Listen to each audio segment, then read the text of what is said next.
சிவவடிவம் 20. திரிபுராந்தகமூர்த்தி.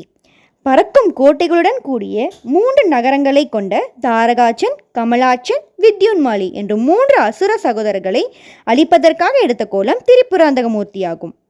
தாரகாசுரனின் 3 மகன்களும் பிரம்மாவை நோக்கி நெடுங்காலம் தவமின்றி வந்தனர். அவர்களின் தவத்தின் பயனாக பிரம்மா அவர்களுக்கு காட்சி கொடுத்தார். பிரம்மாவிடம் அவர்கள் என்றும் அழியாத வரம் வேண்டும் என்று கேட்டார்கள். பிரம்மா அது முடியாத காரியம். இவ்வுலகில் என்றும் அழியாமல் இருப்பவர் சிவபெருமான் மட்டுமே. மற்ற அனைவரும் ஒரு நாள் அழிந்தே தீருவோம். எனவே மோட்சமாவது கேளுங்கள், கிடைக்கும் என்றார். உடனே அம்மூவரும் அப்படியானால் பொன், வெள்ளி, இரும்பினால் ஆன சுவருடைய முப்புறம் வேண்டும். அவை நாங்கள் நினைத்த இடத்திற்கு செல்ல வேண்டும். அந்த முப்புறம் எங்களையும் சிவபெருமானையும் தவிர வேறு யாராலும் அளிக்க முடியாதபடி வரத்தை கேட்டனர். பிரம்மாவும் அவர்கள் கேட்கும்படி கொடுத்துவிட்டு மறைந்தார். அம்மூவரும் தன் அசுரத்தன்மையை சிவனிடம் காட்டாமல் தேவரிடத்திலும் காட்டினார்கள். அவர்களின் தொல்லை தாளாத தேவர்கள் சிவனை நோக்கி கடுமையான தவத்தை செய்தார்கள்.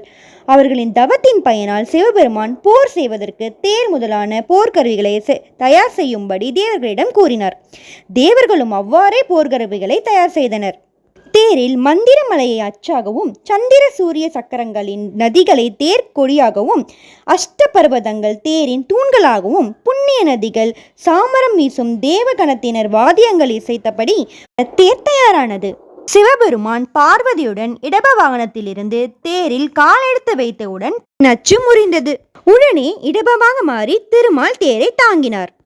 தேர் மேலும் சாய அனைவரும் முதற் கடவுளான விநாயகரை வேண்டி தேர் பழையபடி சரியானது. பின் தேவகணங்கள் படை சூழ முப்புறம் இருக்கும் இடத்திற்கு சென்றார்கள். அப்போது தேவர்கள், தாங்கள் செய்த தேரினால் தான் சிவபெருமான் இந்த யுத்தத்தில் வெற்றி பெறுவாள், நாம் இல்லாமல் இவரால் வெற்றி பெற முடியாது என்று கர்வம் கொண்டார்கள். இதனை அறிந்த சிவபெருமான் யுத்த கருவிகளை கீழே வைத்துவிட்டு முப்புறங்களையும் பார்த்து சிரித்தார். முப்புறங்களும் எரிந்து சாம்பலாயின. உடனே தாரகாச்சன், காமலாச்சன், வித்யுன்மாலி ஆகிய அசுரர்கள் 3வரும் சிவபெருமானிடம் மன்னிப்பு கேட்டு சரணடைந்தார்கள். அவரும் அவர்களை மன்னித்து துவாரபாலர்களாக வைத்துக் கொண்டார். தேவர்களின் துயர் துடைத்து முப்புறங்களையும் எரித்ததால் சிவபெருமானுக்கு திரிபுராந்தகமூர்த்தி என்னும் பெயர் ஏற்பட்டது. கடலூரில் உள்ள திரு அதிகையில் திரிபுராந்தகமூர்த்தி உள்ளார்.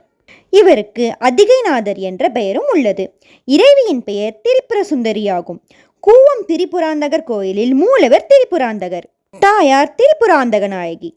மாமல்லபுர சிற்பத்தில் வடக்கு சுவர் மற்றும் கொடித்தூணிலும், காஞ்சி கைலாசநாத கோயில் சிற்பத்திலும், சோழர்கால கோயிலின் தேவ கோட்டங்களிலும், நாயக்கர்கால தூண்களிலும், தஞ்சை கோயில் கருவறையின் மேல் நிலையில் திரிபுராந்தக புராண வரலாறு தொடர் சிற்பமாகவும், சிதம்பரம் கோயில் கலை கோபுரங்களில் திரிபுராந்தகர் தேவியுடன் வில்லேந்தி நிற்கும் கோலத்திலும், ஆளூர் விமானத்தில் திரிபுரா தகன காட்சியாகவும் திரிபுராந்தகமூர்த்தியை காணலாம்.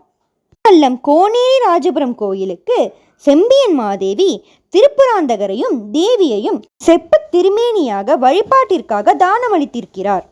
இது சிவ வடிவங்களில் 20வது மூர்த்தியான திரிபுராந்தகமூர்த்தியை பற்றி அறிந்த தகவல். நன்றி.